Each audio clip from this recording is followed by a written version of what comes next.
should give a warm welcome to because this is your first time here, right? Our first time here. So let's hear it for Hurricane Maine.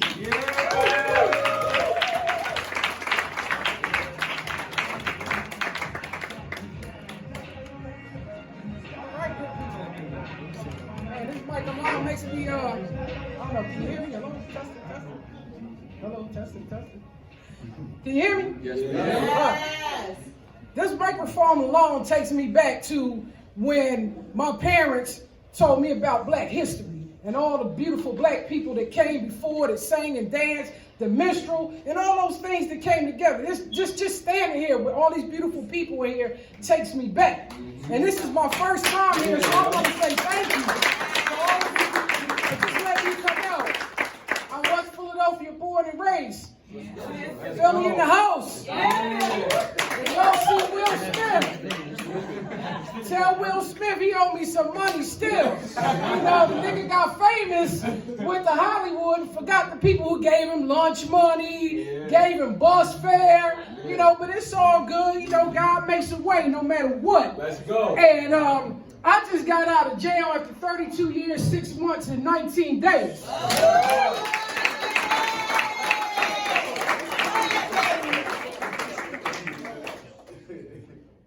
I was a worker, y'all. Don't even try. Don't even try. I know y'all sitting there going like, damn. That chick spent 32 years in jail and came out looking like that? That's some bullshit. I don't believe you was in jail. You lying.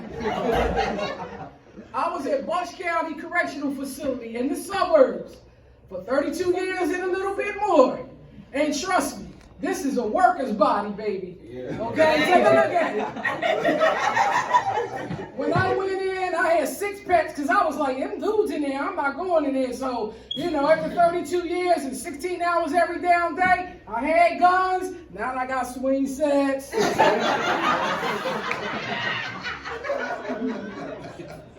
I had a 6-pack, now I got a keg. I could never exercise as I was always in jail. This was my exercise. Yo, lock up. Yo, go to your room.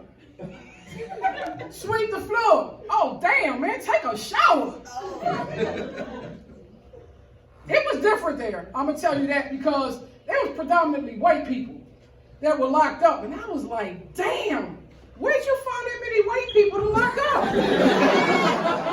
Damn, I thought the cops, when you got locked up and you was white, they'd be like, all right, man, go ahead, just don't do it. Every time I got stopped by the cops, they were like, yo, where you coming from? I said, jail. The cop go like, what? I said, man, I just got working 16 hours. You gonna lock me up too? I don't want to go back. I just got out. But it's okay because I had some experience there that I learned, you know, just how to deal with people overall. You know, I used to be the case manager for 29 of those 32 years. And when I first started, I was a guard. And they said, listen, they said, can you cuss a motherfucker out? I said, yeah, you don't know who my mom is? Original boo, Nancy from Pennsylvania. When I was born, they said, smack. They said, God damn. Yep, that's Nancy, child. So they hired me just because I could cuss. I was like, damn, this is a good job. What? They said, are you scared being in a predominantly man jail? I said, listen, Mom prepared me for combat. I tried to get in the military, but then she changed her mind because she didn't want her baby to go off in some foreign country, you know, and you know, bad things happen to women over there. So I'm like, Mom, why don't you prepare me for the military and I end up in jail? What the hell is that about? So when I called and told her, Mom, you know, I just got out of college and I got this job at the jail, they told me if I could cuss, I was cool. And she said, you mean to tell me I spent 6 fucking years paying your education and you ended up in jail where you only need a high school education? Mom, I need health insurance. That's some bullshit. So now, I get promoted. I'm a case manager. She on the phone with all her girlfriends, all the friends. Girl, my baby a social worker now. What? Y'all sure is. Sure is. And so, you know, being a social worker, you can't be like a guard. Like as a guard, I could be a little bit mean, you know, be an asshole and stuff. But now, as a social worker, you can't do that. So I had to switch. You know, and I had to think about my grandmama then. Well, you know, she was kind, considerate, had to make the phone calls, be their mama, their girlfriends, and that was just the staff. Yeah. So about time I got to the inmates, I was already 9 hours in. I was like, well, can I do my job? You know, and one of the bad things about being in there is, as a social worker, you had to sit a lot. You know, you sit 16, 17 hours a day. So, you know, my gluteus maximus used to be nice and round. You know, it was cute. You know, damn, sitting on them damn hours, man, they flat as hell. Look,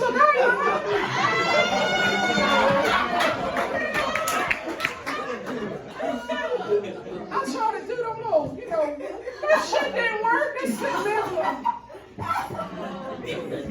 So now, then we had the little fake lazy boy chair that you can lean back in. Oh shit. Jailbreak, jailbreak, jailbreak.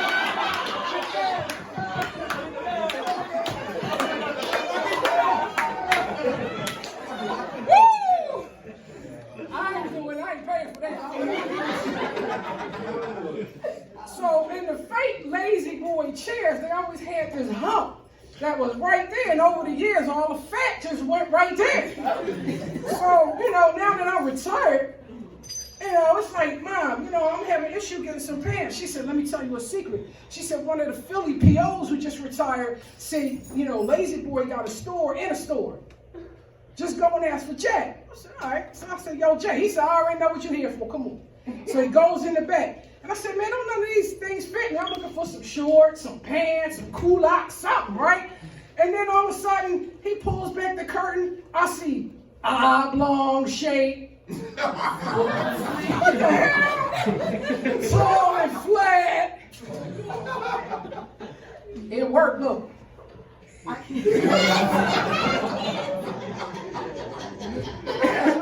it worked. One of the bad things about being in jail and being female, it was always cold in there. No matter what time of year, it was always cold.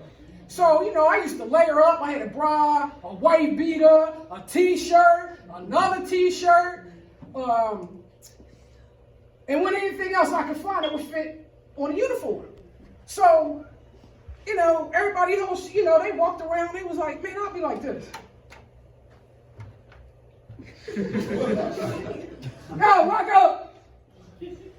That shit was heavy as hell, but you know what it didn't prevent? It didn't prevent my nipples from being hard and sticking out. They would be so hard it looked like I had midget dicks hanging off of them. Sweet Lou, sweet titties. I had toilet paper, didn't work. Paper towels didn't work. Hell, I even had a breastplate made, you know, and that didn't work either because over the years it kept rubbing and rubbing and rubbing and rubbing. Eventually it just popped right through. Now it just looked like little eyeballs going like, what's going on? What's going on? I'm finally glad I'm retired though. I'm gonna tell you, because all those long years I missed a lot of stuff. You know, I missed birthdays and Christmas of family members. You know, the inmates end up being like my big brothers.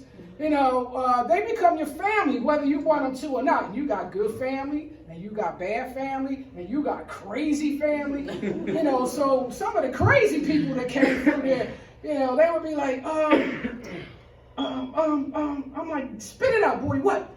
There's a pink elephant on the wall. I'm like, where? Over there. I said, what's he doing? He's turning in with polka dots. I said, oh shit, he does some good shit. Okay, well, what's he saying to you? He telling me to hurt myself and hurt others.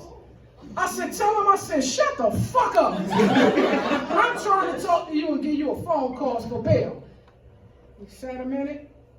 He said, you heard what she said. Shut the fuck up. I was like, wow. So after all that, I decided that I'm going to take my talents to the people. So I'm going to open up a joint called Jailburgers. And at Jail Burgers, if you've been in jail a year and a half or more, I got you. I'm going to hire you. If you've been in jail less than a year, you got to go back because you haven't learned anything yet. You got to learn. You got to learn etiquette, space, you know, just things you can only learn being in there. So I'm looking for people to invest. So I'm telling y'all, putting that out there now, putting in positive energy, because the more of them I hire, the less of them out there to rob you and you, maybe you. You know, so that's important. Entrepreneurship is important. And with me being only 56 years old, you know, I got time to get this thing done. So at Jail Burgers, mine is going to be different than anybody else's burger because everybody else's burgers are flat. And with this gluteus maximus, I don't want no reminder of flatness. No. Ours are going to be round. Everything you want on your burger is going to be inside the burger. It's going to be deep fried. It's going to be wrapped in any kind of bacon, you know, whether it's chicken, bacon, pork, bacon, beef, bacon. You know, we're going to have for every culture. Just come on down, right? So then why we call them jail burgers is because when you bite into it, it's a jailbreak of flavor in your mouth. Because some people going to be like, I asked for mayonnaise, ketchup, and pickles. It's in there. I asked for hot sauce. It's in there. Just bite it. Try it. And then they go, damn, this is all right. And then I'm going to have some handcuffed key fries. You know? I had little ones for the kids. But, you know, the big fry, man, look, you freeze them, you might be going like, damn, I can get in and out with this. You know, and then, you know, some people, when they go to jail, they need their creature comforts. You know, so we're going to have some hooch. Who knows what hooch is? Well, in jail, hooch is made with toilet water. Right. So we're not going to use toilet water because the state won't let us. But food coloring can make it look like toilet water. You know, and you got to have your sugar, your potatoes, let it ferment, you know, spike it with your favorite afterwards. If you need a little extra, it's going to be good. But the staple food of jail, as well as jail burgers, is going to be the chi-chi. I know somebody in here know what a chi-chi is, right? Hot water, instant noodles of oodles, squeezed cheese. What you put in yours, bro? I know somebody. What you put in yours? It's all good. There you go. Because what you got to do is you got to get a Ceily that works in the kitchen. So whatever you lacking, he brings back. You know, all your seasonings come from the brothers in the kitchen. So make sure you get a Ceily that got money on his books, you know, and he got the seasoning. Because once you make that chi-chi, you're going to make a lot of friends real quick because that stuff swells up. You know, and you have to make it in a clear industrial strength trash bag. Them green ones don't work.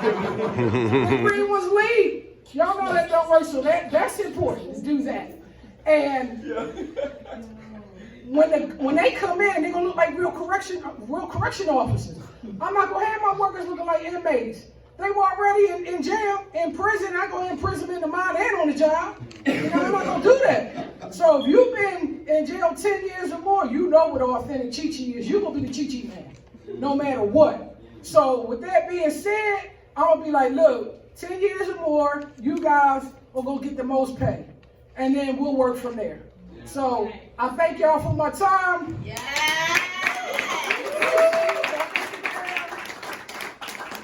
_Ceily, Hurricane Maine on Instagram. Thank y'all. I appreciate it. Yeah.